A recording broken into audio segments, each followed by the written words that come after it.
Hi ಎಲ್ಲರಿಗೂ ನಮಸ್ಕಾರ. Welcome back to my YouTube channel. ಎಲ್ಲರೂ ಹೇಗಿದ್ದೀರಾ, ಚೆನ್ನಾಗಿದ್ದೀರಾ ಅಂತ ನಾನು ಅನ್ಕೋತೀನಿ. ಇವತ್ತು ಏನು ಸಿಯಾ ಎಲ್ಗೂ ಹೊರಟಿದ್ದಾಳಲ್ಲ ಅಂತ ನೋಡ್ತಿದ್ದಾರಾ. ಅವಳಿಗೆ ಪಾರ್ಕಿಗೆ ಕರ್ಕೊಂಡು ಹೋಗ್ತಾ ಇದ್ದೀವಿ. ತುಂಬ ಹಠ ಮಾಡ್ತಾಯಿದ್ರು, ಅದಕ್ಕೆ ರೌಂಡ್ಸ್ ಕರ್ಕೊಂಡು ಹೋದರೆ ಸರಿ ಹೋಗುತ್ತೆ ಅಂತ ಕರ್ಕೊಂಡು ಹೋಗಿ ಬಂದ್ವಿ.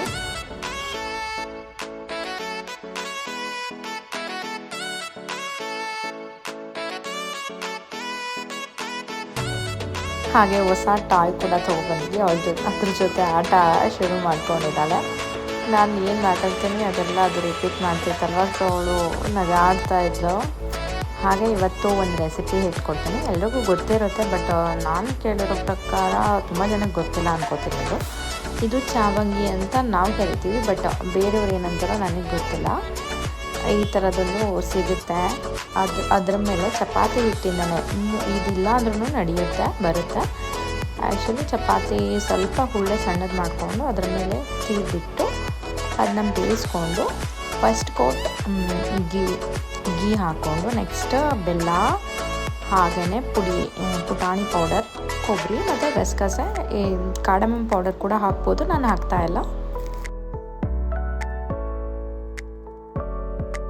ಇದು ಮಾತ್ರ ನಂಗೆ ಸಖತ್ ಇಷ್ಟ. ಅಮ್ಮ ಇದ್ರದ್ದು ಹಬ್ಬನೇ ನಡೀತಾ ಇದೆ ಊರ ಸೈಡಲ್ಲಿ, ಸೊ ಅಮ್ಮ ಮಾಡ್ತಿದ್ದಾರೆ. ನನಗೂ ನೆನಪಾಯಿತು, ತಿನ್ನಬೇಕು ಅನಿಸ್ಬಿಡ್ತು, ಅದಕ್ಕೆ ನಾನು ಕೂಡ ಮಾಡ್ತಾಯಿದ್ದೀನಿ ಚಾವಂಗಿ. ನಿಮಗೂ ತೋರಿಸ್ಕೊಡ್ತೀನಿ ಬನ್ನಿ. ಈ ಥರ ಬೇಯಿಸ್ಕೊಬಿಟ್ಟು ನೀಟಾಗಿ ಲೋ ಫ್ಲೇಮಲ್ಲೇ ಬೇಯಿಸ್ಕೋಬೇಕು. ಚಪಾತಿ ಥರನೂ ಚಿಕ್ಕದಾಗಿ ಲಟ್ಸ್ಕೊಬಿಟ್ಟು ಇದೆಲ್ಲ ಹಾಕ್ಕೊಂಡ್ರು ಸೇಮ್ ಟೇಸ್ಟೇ ಬರುತ್ತೆ. ಅಂಚಿಲ್ಲ ಅಂದರೂ ನಡೆಯುತ್ತೆ, ಟ್ರೈ ಮಾಡಿ ನೋಡಿ ನೀವು.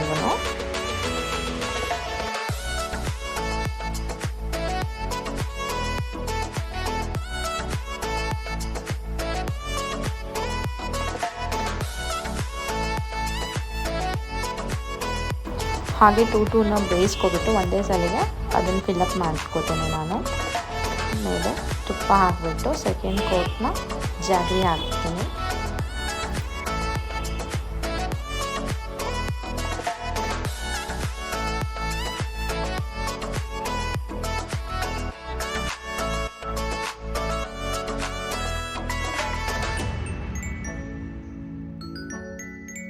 ಹಾಗೆಯೇ ಸೇಮ್ ಜಾಗರಿ ಹಾಕೋ ಥರದಲ್ಲಿ ಒಂದು ಶುಗರ್ ಪೌಡರ್ ಏನಾದರೂ ನಾವು ಆ್ಯಡ್ ಮಾಡಿದ್ರೆ ಸೇಮ್ ಅದು ಬೇರೆ ಟೇಸ್ಟ್ ಕೊಡುತ್ತೆ. ಶುಗರ್ ಯಾರಿಗೆ ಇಷ್ಟನೋ ಅದನ್ನು ಟ್ರೈ ಮಾಡಿ ನೋಡಿ. ನಮ್ಮ ಊರಲ್ಲಿ ಎರಡೂ ಕೂಡ ಮಾಡ್ತಾರೆ, ಬಟ್ ಪ್ರವಿ ಶುಗರ್ ತಿನ್ನಲ್ಲ, ಅದಕ್ಕೆ ನಾನು ಜಾಗರಿಯಿಂದ ಮಾಡ್ತಾಯಿದ್ದೀನಿ. ನಾವು ಆದಷ್ಟು ಶುಗರ್ ಯೂಸ್ ಮಾಡಲ್ಲ ಜಾಸ್ತಿ. ಸೊ ಜಾಗರಿ ಹೆಲ್ತಿಗೂ ಒಳ್ಳೆಯದು, ತುಂಬಾ ಟೇಸ್ಟಿಯಾಗೂ ಇರುತ್ತೆ. ಅದಕ್ಕೆ ನಾನು ಜಾಗರಿದು ಮಾಡಿದ್ದು ಚಾವಂಗಿ.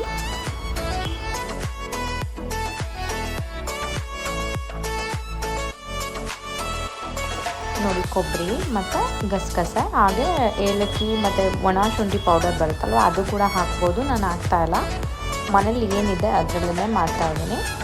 ಸೊ ಫೈನಲಿ ರೆಡಿ ಆಯಿತು ಚಾವಂಗಿ. ಯಾವ ಥರ ಬಂದಿದೆ, ಸಖತ್ತಾಗಿ ಟೇಸ್ಟಿ ಇರುತ್ತೆ. ರೋಲಾಗಿ ತಿಂತಾ ಇದ್ದರೆ ಸಖತ್ತಾಗಿರುತ್ತೆ. ಜಾಸ್ತಿ ತುಪ್ಪ ಹಾಕ್ಕೋಬೇಕಷ್ಟೇ, ಚೆನ್ನಾಗಿ ಟೇಸ್ಟಿಯಾಗಿ ಬರುತ್ತೆ. ರೆಡಿ.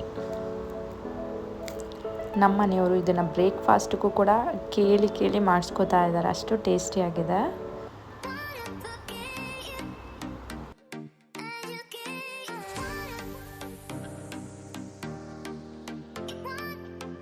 ಹಾಗೆ ನಂಗೆ ರೊಟ್ಟಿ ತಿನ್ನಬೇಕು ಅಂತ ಅನ್ನಿಸ್ತಾ ಇತ್ತು. ಸೊ ವಿಜಯನಗರದಲ್ಲಿ ತುಂಬ ಫೇಮಸ್ ಮಲ್ಲಿಗೆ ಹೋಟೆಲ್, ಅಲ್ಲಿ ಹೋಗಿ ರೊಟ್ಟಿ ತಿನ್ಕೊಬರೋಣ ಅಂತ ನಾನು ನಮ್ಮ ಮನೆಯವರು ಹೋದ್ವಿ. ಸಖತ್ತಾಗಿ ರೊಟ್ಟಿ ಸಿಗುತ್ತೆ, ಊಟ ಎಲ್ಲ ಚೆನ್ನಾಗಿರುತ್ತೆ. ಅಲ್ಲಿ ಉತ್ತರ ಕರ್ನಾಟಕ ಸ್ಪೆಷಲ್ ಆಗಿ ರೊಟ್ಟಿ ಎಲ್ಲನೂ ಸಿಗುತ್ತೆ. ಹಾಗೆ ಮಿರ್ಚಿ ನಮ್ಮಮ್ಮ ಮಾಡ್ತಾಯಿದ್ರು, ಅದು ಕೂಡ ನೆನಪಿಗೆ ಬಂದು ಇದು ನೋಡಿ.